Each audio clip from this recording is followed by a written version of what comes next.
질문을 한번 살펴보도록 할게요. 아침에 하우스를 가보니 아프지런하세요. 퇴비가 토양 겉으로 노출된 부분에 거미줄 같은 흰색 곰팡이가 생겼다고. 문제가 없는 곰팡이냐? 네, 문제가 있을 곰팡이인지 아닌지를 알려면 곰팡이를 봐야 되죠. 그래서 사진을 올리시면 봐드릴게요 라고 얘기를 했어요. 그래서 나중에 사진을 올려주셨는데 뒤에 이제 묘목을 심어둔 상태라서 걱정이 됩니다 라고 그러시고 계세요. 샤인을 심으셨는지 자욱을 심으셨는지 뭐를 심으셨는지는 모르겠습니다만 묘목도 걱정이 된다라는 이야기를 하셨네요.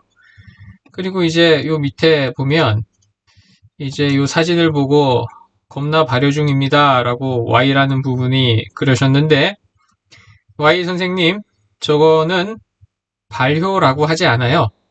그래서 발효가 뭔지에 대해서도 설명을 해드릴게요. 바쁘신 분을 위해서 미리 설명드리자면, 선생님들이 산에 가서 영지버섯을 보거나 혹은 송이버섯을 보거나 노루 궁뎅이 버섯을 보면 어떤 균이 나무를 먹고 균사체가 형성이 된 건데, 그걸 보고 발효됐다! 이렇게 얘기하진 않죠? 같은 원리예요. 발효가 뭔지 이따가 설명을 해드릴게요. 상주의 왕준현 선생님이 이제 사진을 올려달라고 제가 그랬더니 영상을 올려주셨어요. 얼마나 좋습니까? 영상을 한번 좀 크게 보면 이래요. 그래서 지금 비닐로 피복이 되어 있는데 그걸 한번 걷고 보여주신 것 같아요. 그래서 한 줄짜리로 점적이 깔려 있고, 저게 뭐 양쪽이면 두 줄이 되겠죠. 그렇게 해서 깔려 있고 펠릿화된 퇴비를 살포를 한 거예요. 유박비료 같기도 하고. 그럼 이제 거기에서 하얗게 곰팡이가 핀 거를 보여주시는데 뭐 이렇습니다. 제가 이 컴퓨터가 버벅 되고 있는데 뭐 그냥 저렇게 해서 곰팡이 있는 거를 봤다라고 일단은 할게요. 그래서 곰팡이 있는 거를 봤어요, 우리가. 그래서 요 올려주신 요 사진을 보고 설명을 해드리면 될 것 같아요. 자, 우리 뭐 고라니 똥이나 토끼 똥같이 생긴 거에 뭐가 저렇게 피었어요. 그래서 저게 뭐냐면은요, 어떤 균이에요. 우리가 이제 그런 균이 뭔지를 모르니까 그런 걸 구분할 때 보통 미생물이다 라고 이야기를 하고요. 그 중에서 곰팡이가 저거를 저렇게 주로 만들죠. 그래서 저게 생기면 왜 제가 사진을 올려달라 라고 얘기를 했냐면요, 지금 이분처럼 한눈이나 두눈이나 세눈이나 뭐 남기고 전정을 했을 거란 말이에요. 그러면은 여기에 지금 전정을 한 가지가 아직 치우지 않고 있거나 혹은 뭐 얇거나 그래서 혹시 빠져가지고 저렇게 있는데, 제가 궁금했던 건 이거예요. 포도나무의 줄기를 이렇게 해가지고 선생님들이 양쪽으로 벌려놔서 지금 여기 이렇게 있어서 지금 전정을 해놓으셨는데, 여기에 있는 부분과 여기를 이제 우리 주간이라고 하면 줄기라고 하면 되고요. 이 밑에 뿌리가 있는 부분이 있단 말이에요. 이 부분을 가해하는 병원균이 보이는가 안 보이는가를 보고 싶은데 이 선생님 사진은 너무나도 잘 어울린 거예요. 네, 아주 잘 어울리셨어요. 지금 여기 있잖아요. 요 두 개의 가지가 이렇게 있단 말이에요. 요 가지가 지금 멀쩡하잖아요. 괜찮은 겁니다. 저거는 이렇게 생각을 하시면 돼요.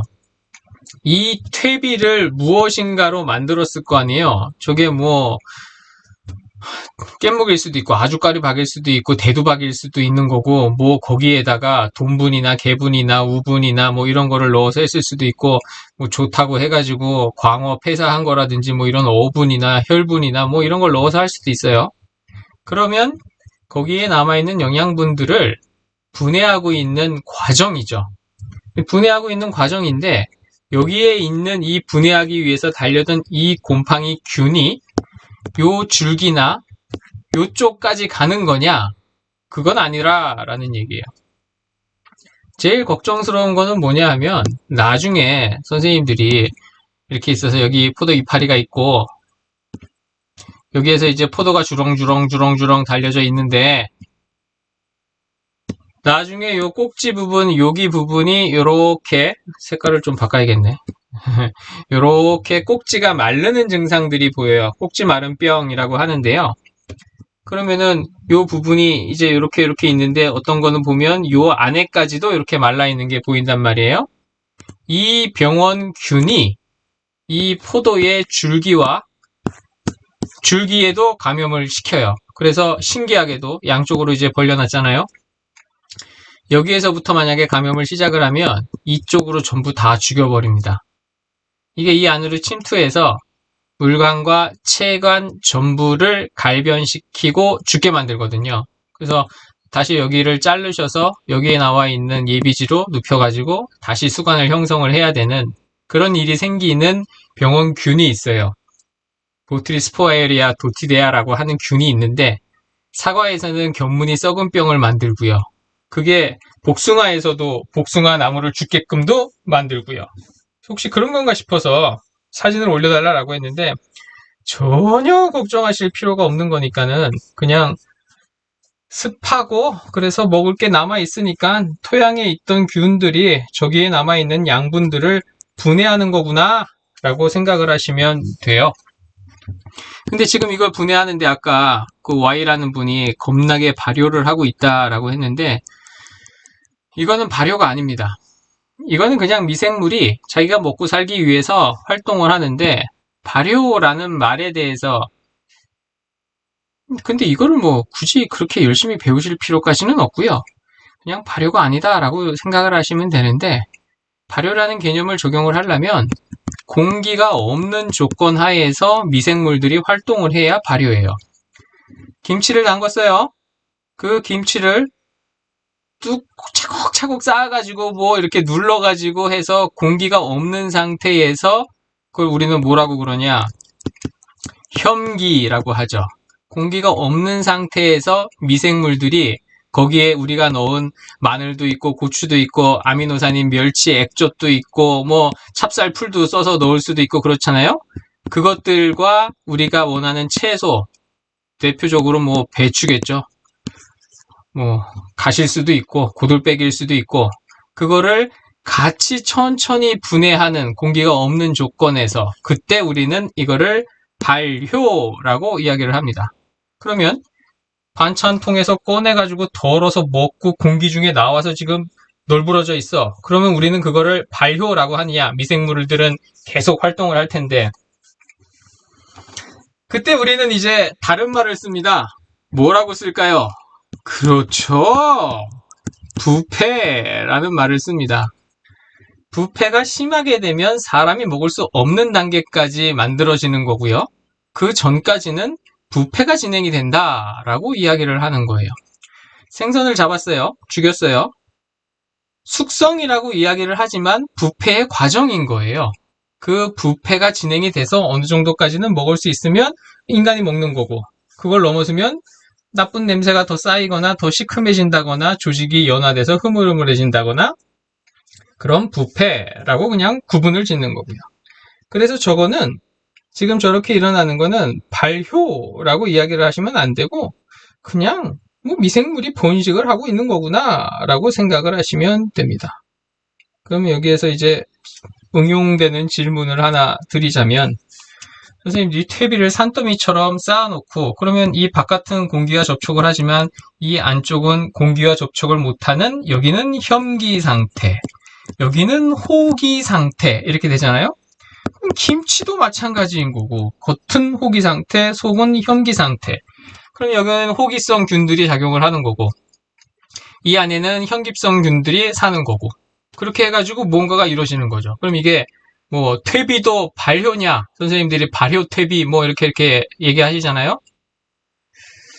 상황에 따라서 이렇게 한 다음에 여기에다가 뭐 공기가 들어갈 수 있게 파이프를 받기도 하고 이거를 뒤집어 버리기도 하고 그렇게 하는 주된 목적은 이 균들이 사는 온도와 환경이 다르니까 우리는 최대한 이런 유기물과 뭔가의 배설물을 섞어 놓고 이게 잘 분해돼서 영양물질이 우리가 키우고자 하는 작물의 뿌리가 쉽게 먹을 수 있게끔 컸으면 좋겠는데 그렇게 하기 위해서 골고루 분쇄하기 위해 가지고 뒤집기도 하고 뭐 이런 거다라고 보시면 되겠습니다.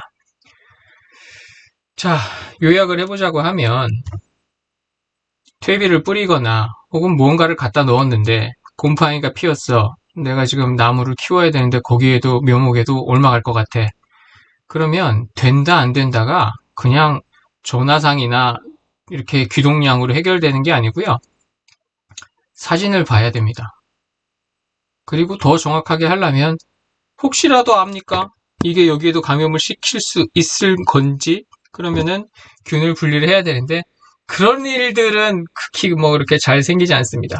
그러니까는 그냥 무시하고 편안하게 키워도 됩니다.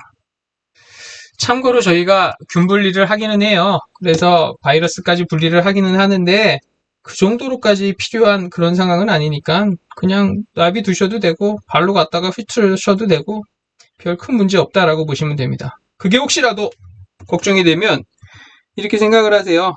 장마철에 벽에 어딘가 곰팡이가 벽지인가 이런 데에서 쓸고 있거나 화장실 세면대에 실리콘 해놓은 데에도 막 곰팡이가 생기고 있어요. 그러면 주변에 곰팡이가 되게 많이 있는 거죠. 그럼 거기에서 우리가 식탁에서 밥을 꺼내서 먹고 뭐를 하면 그 곰팡이가 밥에는 안 들어가냐라는 거예요. 그래서 이 미생물들은 자기가 좋아하는 기주 식물이나 이런 것들이 딱 정해져 있는 거고 그 외의 것들에게는 그렇게 큰 영향을 미치지 않는다라는 사실을 알고 계시면 저쪽에 피는 거는 별거 없죠. 그럼 여기서 뭐가 중요한 거냐?